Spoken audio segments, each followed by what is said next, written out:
Fais ce qu'il te plaît, affirme le dicton. Les professionnels du monde agricole, eux, en ont profité pour organiser une journée à destination des éleveurs. Aujourd'hui, on est vraiment sur une journée technique, mais à thème. Donc, on est axé sur la gestion et la valorisation des prairies et des fourrages. Donc, organisé par les partenaires du réseau RITA, donc réseau d'innovation et de transfert agricole pour les filières animales. Aujourd'hui, donc, c'est surtout une journée dédiée aux éleveurs de ruminants et petits ruminants, ainsi qu'aux producteurs de foin. On a réussi à réunir plus d'une quinzaine de partenaires donc, pour parler des techniques culturales, pour avoir des fourrages de qualité et en quantité. Et pour récolter du fourrage de qualité, une bonne fertilisation des prairies est nécessaire au préalable. Le CIRAD présente pour cela Amanda, un outil d'aide à la fertilisation des sols, gratuit et disponible prochainement. Alors c'est un outil qui est complètement gratuit, là il est opérationnel mais il est en phase de test. Donc il y a des utilisateurs qui sont en train de tester pour identifier éventuellement quelques bugs, etc. Et normalement avant cet été il sera vraiment opérationnel, accessible en tous. C'est un outil qui a été développé par le CIRAD et dans un projet qui implique aussi beaucoup de partenaires. Le projet s'appelle Fertidom. Donc il a été co-développé aussi avec l'ARP, Ercan, l'Armée Flore pour ce qui est de la Réunion. Donc on a essayé vraiment d'impliquer tout le monde dans cet outil. Amanda se veut être un outil performant et facile d'utilisation. En quelques clics, l'agriculteur peut ainsi planifier la fertilisation de ses parcelles. Ça prend en compte la culture, il y a quelques pratiques à rentrer assez simples, notamment le rendement qu'on espère faire. Ça prend en compte ce que le sol fournit et puis le type de matière. Donc on va avoir les doses en NPK qui vont être conseillées pour la culture et ensuite vraiment les doses de matière à apporter. Et donc comme je vous le disais, on peut combiner des matières. Par exemple, on peut choisir dans les effluents d'élevage d'avoir du lisier de porc. L'outil va donner une dose optimale pour combler au moins un des éléments. Mais après, on peut changer, on peut modifier directement sur les jauges ou bien rentrer sa dose si on a une certaine quantité. Et puis, on peut choisir une deuxième matière, voire une troisième, une quatrième pour compléter. Donc là, par exemple, on a choisi un engrais commercial, l'urée. L'outil va calculer la dose qu'il faut d'urée pour compléter les besoins en azote. Donc ça permet comme ça d'optimiser vraiment son plan de fertilisation. Voilà, c'est bien utiliser les matières organiques parce que derrière, c'est des sols qui sont plus fertiles, des meilleurs rendements et aussi moins d'engrais. Donc aujourd'hui, ça serait moins d'intrants, donc c'est tout bénéfice pour l'agriculteur. Et pour l'environnement aussi, bien sûr.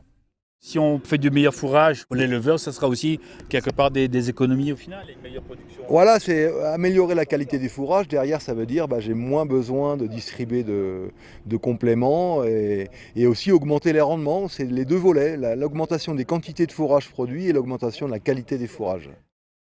Et on le voit, une journée où il y a un public scolaire, donc c'est les futurs agriculteurs, futurs techniciens qui viennent sur le terrain voir ce qui se passe.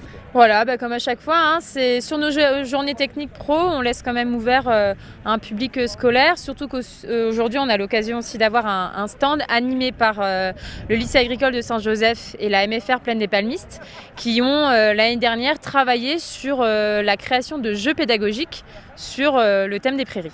Donc voilà, c'est l'occasion pour eux aussi de présenter leur travail réalisé.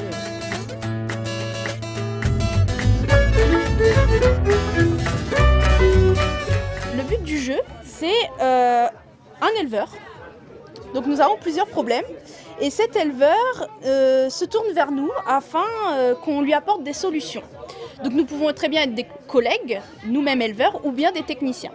Donc à ce moment-là, l'éleveur il nous parle qu'il a un problème de présence de pucerons sur sa prairie. Apprendre tout en s'amusant, c'est l'un des objectifs de ce jeu, créé par ces élèves de BTS Production Animale du lycée agricole de Saint-Joseph. Nous avons créé un jeu qui s'appelle Nova Eragri. Donc ce jeu, en fait, ça nous permet d'échanger avec l'ensemble des professionnels du milieu. Et donc là, ça traite notamment des pâturages en général. En fait, c'est vraiment l'entraide qu'on développe.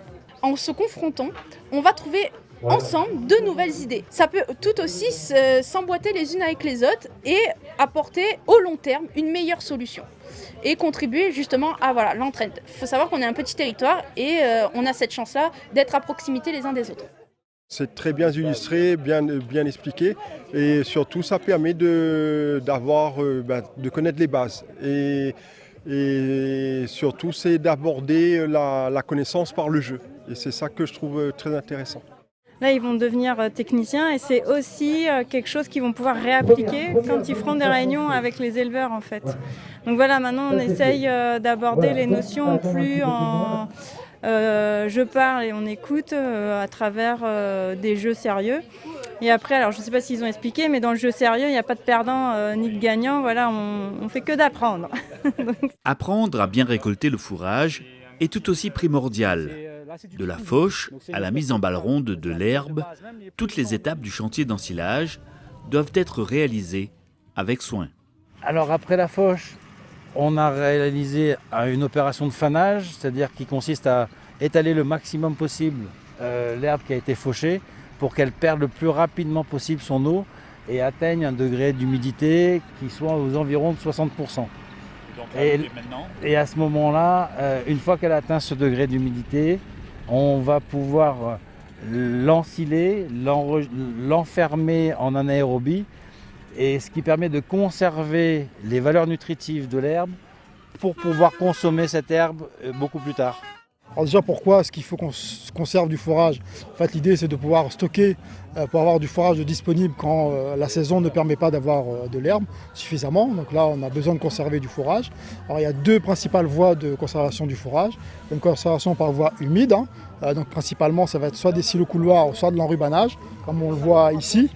C'est la technique, on va dire, la plus répandue sur la Réunion, dans les Hauts-de-l'Île.